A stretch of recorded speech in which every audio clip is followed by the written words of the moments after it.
So as with the D4, you'll notice first my aspect ratio is a little different than usual. Still working on fixing that. We're going to look and make sure we have all 6 pages that we need. You can see the page numbers at the top. And of course you can see the number on the dice side itself. So of course we'll start with number 1.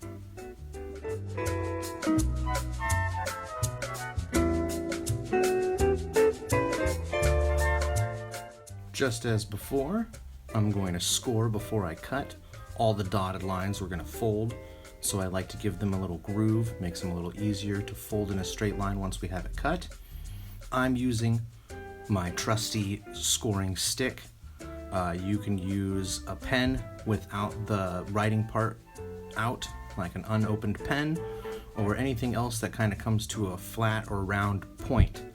You don't want anything sharp enough to cut through the paper, until you're ready to cut through the paper with scissors.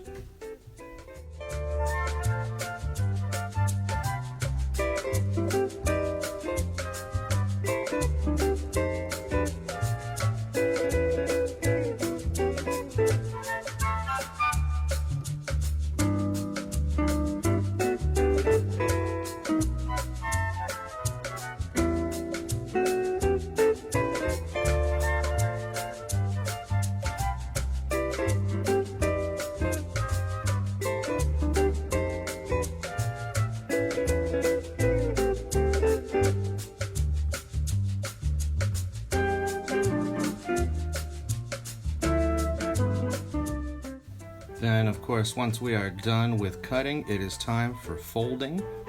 Make sure to fold just on the dotted lines.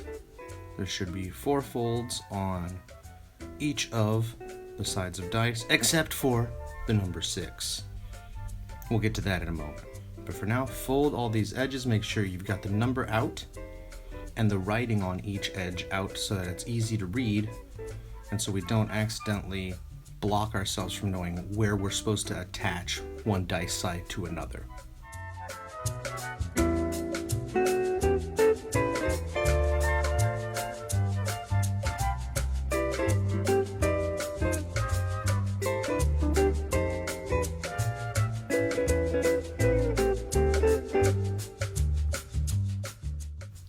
Little video magic, alakazam, abracadabra, and blow. Now we've got all our pieces cut. You can see all the writing is on the outside, easy for us to see. There's our number 6, and you can see at the bottom it says save for last. So let's just set that one aside from now. Of course, we're going to work numerically, so we'll start at 1 and then add 2, as it says right there, then 3, 4, 5, and 6. There's number 2. So we find where it says attach to number 1. And we're going to attach those 2 spots, just the same as last time. Glue on the tab, squeeze the tabs together, make sure you've got a solid connection, and move on to the next piece.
So as we continue to assemble, just a couple things to keep in mind.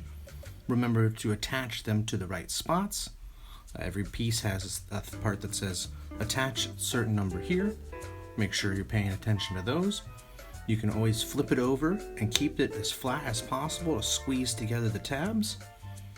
And make sure to use enough glue, but not too much glue. If it slips around a lot when you attach them, then it's probably too much glue.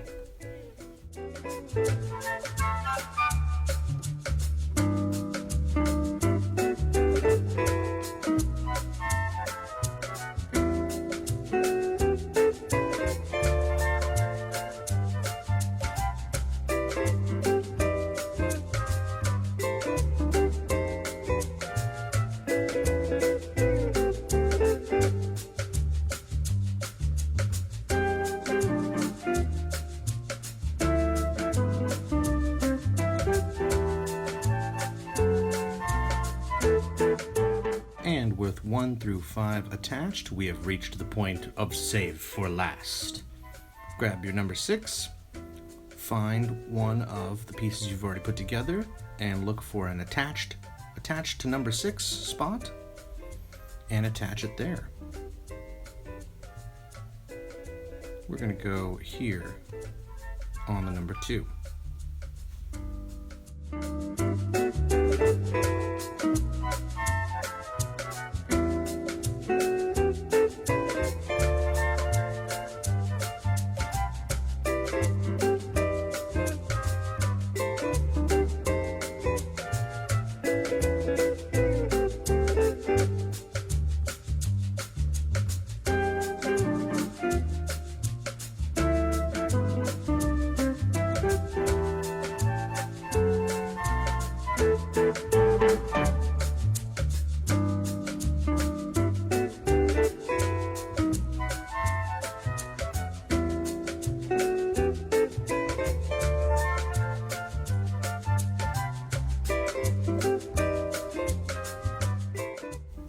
Now that all our pieces are attached, it is time to fold and do our final assembly.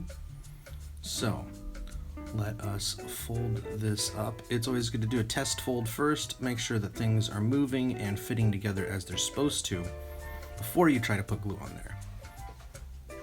And I like to start with an open box. That's how it's going to fit together. Nice test fit. Looks like it should do just fine. So I'm applying glue to the tab and connecting the two sides to form an open box, and then we'll fold the other sides in like a lid.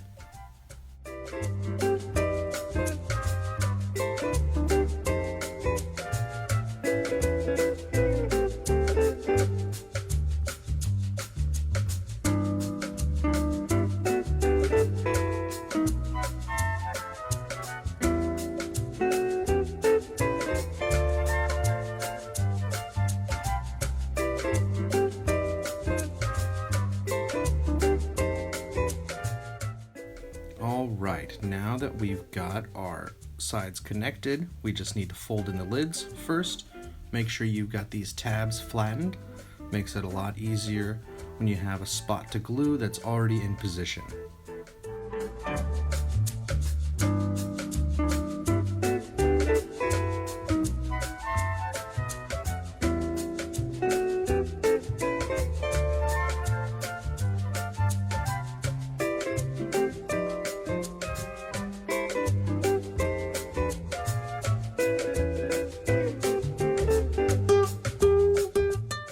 When it comes to these sides, it's a little bit more complicated to glue them all together. It takes a little more time, and so sometimes our glue stick, the glue dries out before we get to attach the two pieces. If that happens, you can attempt to put more glue on. If you have a situation like I'm going to have here, where some of the sides stay open, there is another glue solution. I'll let you see if you can figure it out before I show you.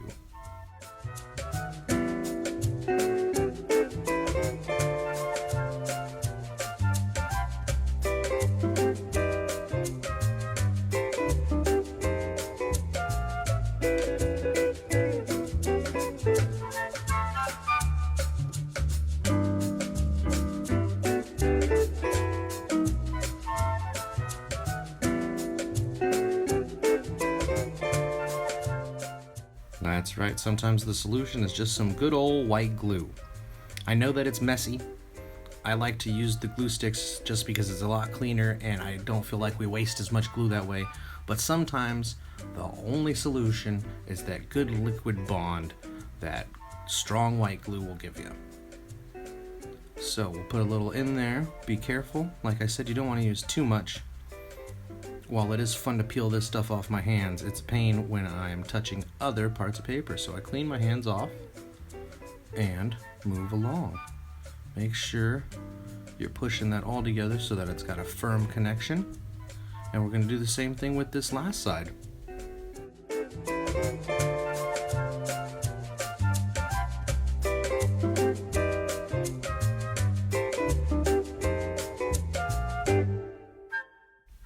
Pro tip, sometimes when I can't get my chubby fingers in there enough, I get my scoring stick and use that as a finger to push the two sides together. I apply pressure with the hand on the outside and the stick on the inside, and that really helps when I'm having trouble using my fingers.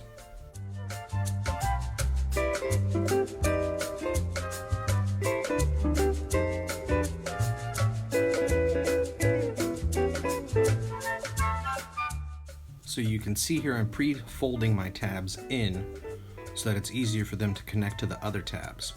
The thing that's a little bit wonky about this side is there's one part that doesn't have a tab.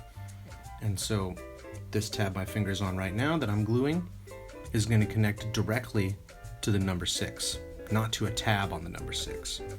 And that actually makes things a little bit tougher, but we fold it down, we press, and if we need more connection, we use more white glue.